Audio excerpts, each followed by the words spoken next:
Welcome to Jibba Jabba, the podcast where we dive into the stories behind successful entrepreneurs. I'm your host, Sanj Saigal, and in today's episode, we have a very special guest, Duccio Zambrini, the founder and owner of London Connector, an organization that specializes in networking and connecting professionals. Duccio, welcome to the show. Welcome. I mean, thank you for having me here. As well. That's okay. Stage fright is fine. Welcome to everyone who is listening. That's what I mean. Well, thank you. Let me start with you. You're a fascinating character. Let's start from the beginning. Tell me a bit about yourself and your journey that led you to being the owner and founder of London Connector. Yes. I started doing events 12 years ago. Mm-hmm. And it was truly, it's a business now, and it was truly unintentional. So at that time, I was going to other people's events. Mm-hmm. I was inviting friends, and at some point, they asked me, why don't you do your own events? Because I was inviting quite a good number of people. So I've done one for fun. I was expecting 20 people. We had 83. Wow. Went really well. And they then asked me to do a second one. Mm-hmm. Which I did after 1 month, which was even bigger. Mm-hmm.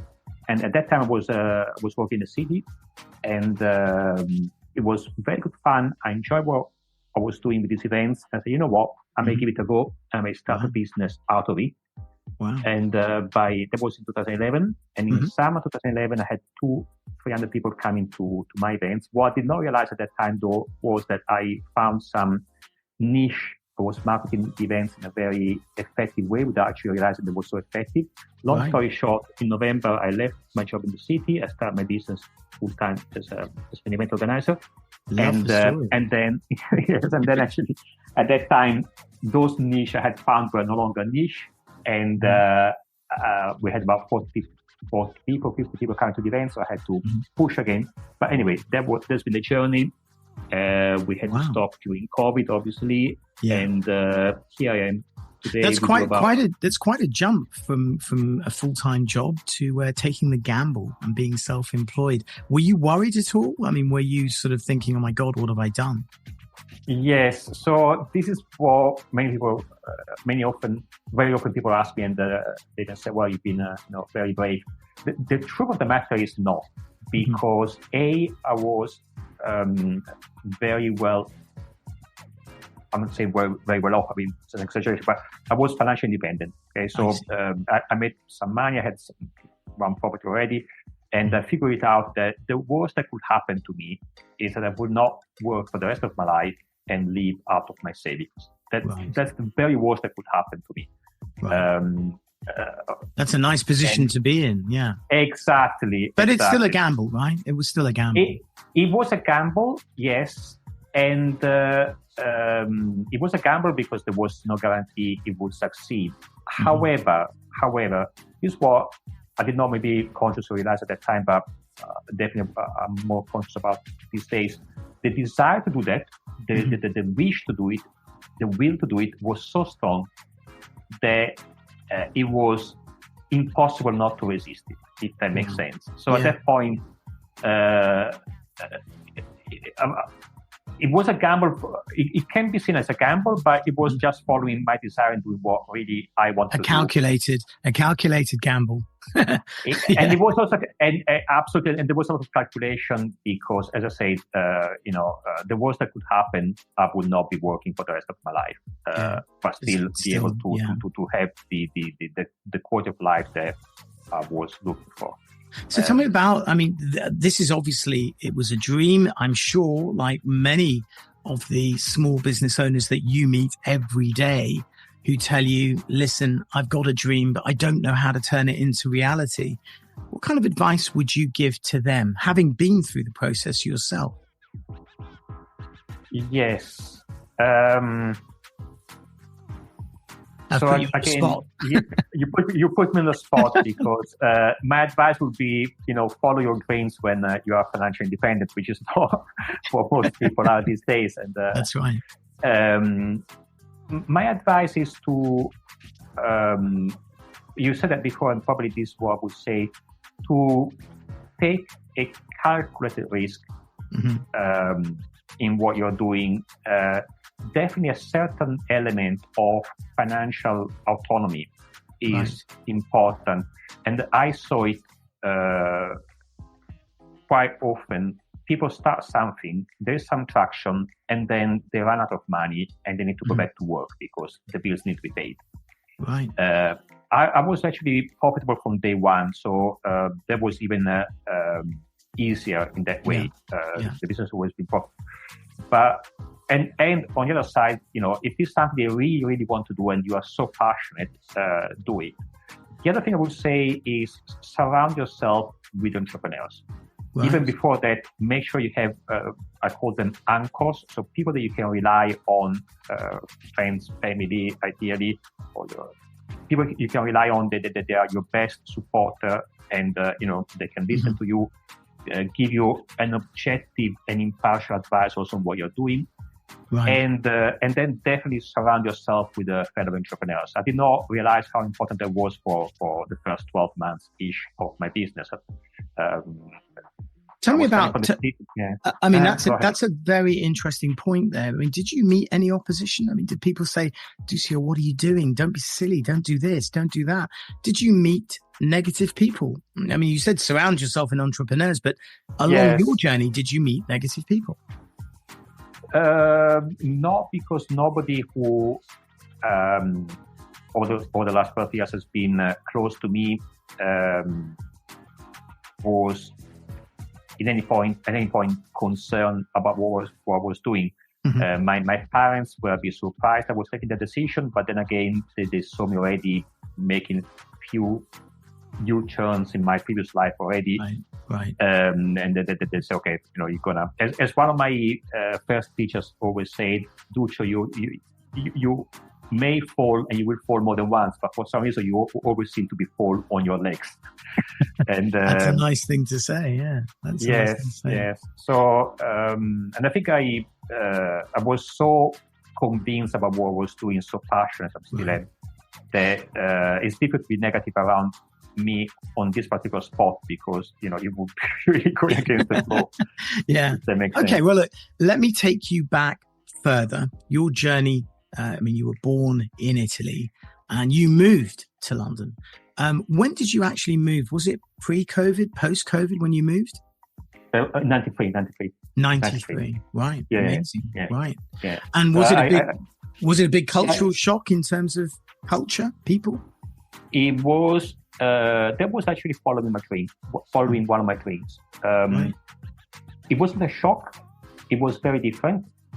In a way, I believe that the difference between Italy and UK in 93 was much bigger than the difference between Italy and UK these days, primarily because of the multicultural element of London that was not present in Italy at that time. And for me, one of the key reasons why I wanted to be in London was to be able to be in that kind of environment. The other thing was the ease of doing business in London, how easy it was to do everything really, actually, not even business, but, to be independent and so on. So it was a dream. The idea was to spend 3 months in London, make some money, and then I arrived in London in September 93. So the plan was very clear, make some money, improve my English, and then in January I'm going to go to Senegal and to Mali. Very inspiring. Very inspiring. Yes, and I never been to Mali. I've been to Senegal, but that was before coming to London. I've never been to Senegal and Mali. Right. I actually extend my stay in London for a bit longer. I mean, you can do the math between 93 and today. Wow. I've been. Yeah. So I mean, you now, here you are now. This is 2024. You have over 7.3 thousand followers, I think, on Facebook, last count. You have a huge following on on social media, to include LinkedIn. Tell me about London Connector, and tell me about the services that you offer to professionals. Yeah, so London Connector is an events company. We do in excess of 100 events per year. Some of them, they are business events open to anybody. Others, they are what we call verticals. So events for people in property, for people who manage wealth, people who are in the legal sector, AI as well. These days it's becoming very, very popular, luxury, and so on. So we got 14 verticals that we regularly do. And it's an events company. People can buy tickets as you go, or they can sign up for the yearly membership. Right. And effectively is also a community. More and more is becoming a community of like-minded people, of entrepreneurs. I love when I see, particularly on LinkedIn, that people from London Connector, they got together, they out of our events and so on, and is something that I own 100% as a business, and I plan to keep that way, to be honest. However, the element of community that is growing, around the events is something that I'm very keen.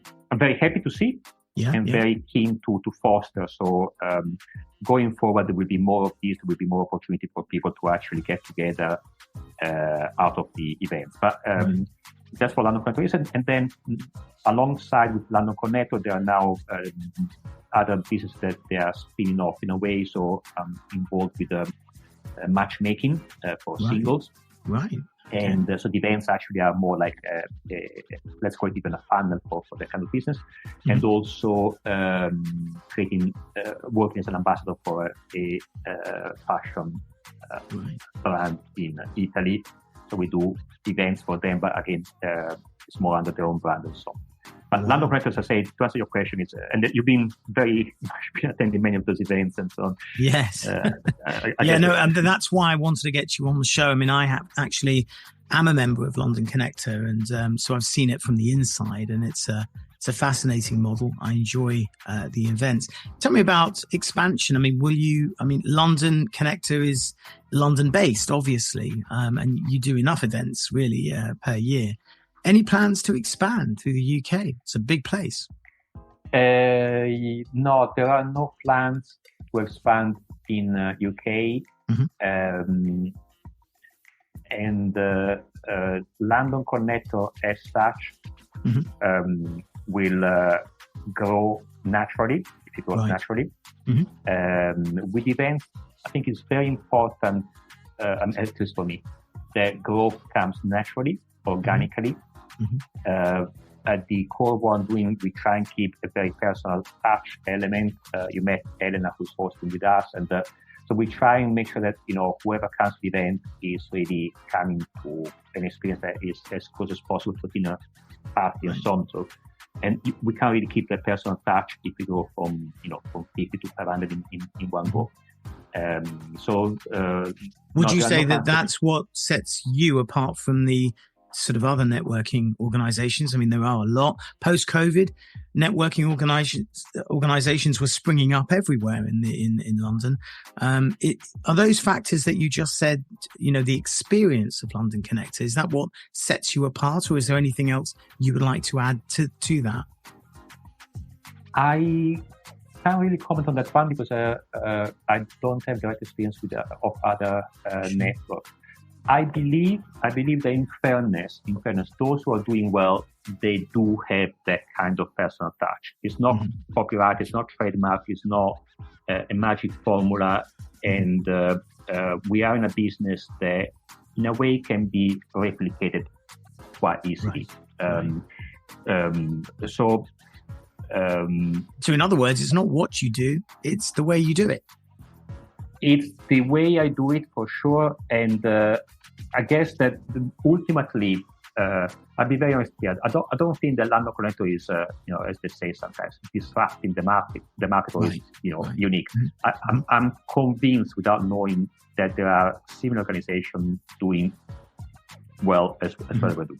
I'm also conscious and aware that you mentioned the number of followers. We do have one of the highest number of followers on Eventbrite, for example, and also on LinkedIn. So there's definitely something we're doing to differentiate from others, and we do more events than pretty much any other organization. So we're definitely doing well from an observer point of view. But what I'm trying to say is that I believe that people find their own tribe. They when it comes to business, okay? Right. And realistically, there are people who do business in different ways and they like different formats.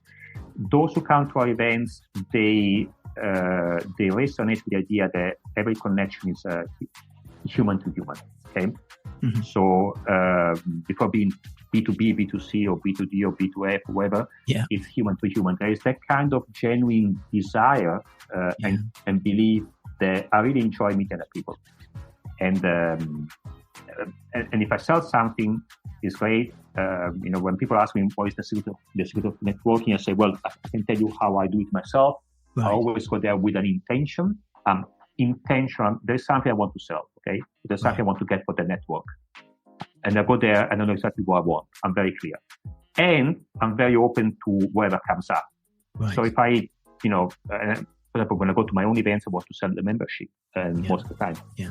And then if I have a nice conversation with someone and something else comes up, I'm staying there. I'm enjoying getting inspiration, getting away with other people's stories. Fun. That's also something that really fills me up. Sure. And I think the people come to our events and you are one of those, they share that kind of ethos. Mm-hmm. If they sell something, great. If they build a relationship for the sake of building a relationship, it's also great. And that's why Connector is part of the brand. Mm-hmm. Because I recognize this desire that we have to feel connected to other people. It's in our DNA, and it's something that cannot be taken away from us. It's built in us. Yeah. So London Connector is basically resonating with people who somehow align with that kind of belief.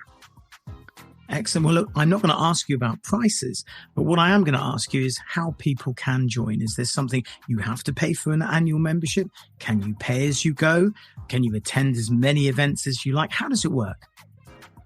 Yeah, so they can do it in ways. They can either buy tickets and they will be pay as you go, or they can sign up for the yearly membership. The yearly membership is designed, from my perspective, primarily to have people, I think relate to this, like you, who regularly come to the event. Mm-hmm. They know other people, so they effectively create a kind of familiar vibe at the event. Mm-hmm. So if someone comes there for the first time, it doesn't really feel that it's going to a place where nobody knows nobody. Yeah. And these people who are members, they are the ones who primarily are in a position also sometimes to refer whoever needs to be referred to, whoever needs to be referred, because they know the people in the room already and they know who is who within the room. So I encourage people to come as often as possible, actually, the members, which is counterintuitive because they pay a fixed fee. So why would I want them to come as often as possible once they become a member? But, and literally taking space away from other people who can pay a ticket. Yeah. And we do end up being sold out quite a few times because of that reason. But as I said, without the members, we would not be able to do what we're doing. Yeah. There wouldn't be that kind of element of really, feeling welcome as well. And also, it's important, as I was saying at the beginning, to have this kind of common belief. Right. And people feel into it. And one of the most common feedback from people who come for the first time is how welcoming everybody was. That's one of the most common feedback from people who come for the first time, and they really.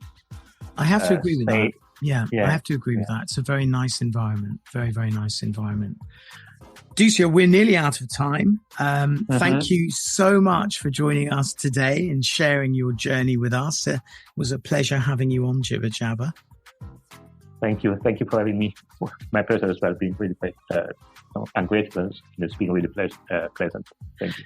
If you would like to feature on our show, you can contact us via our bio on Instagram, Facebook, X, and Threads.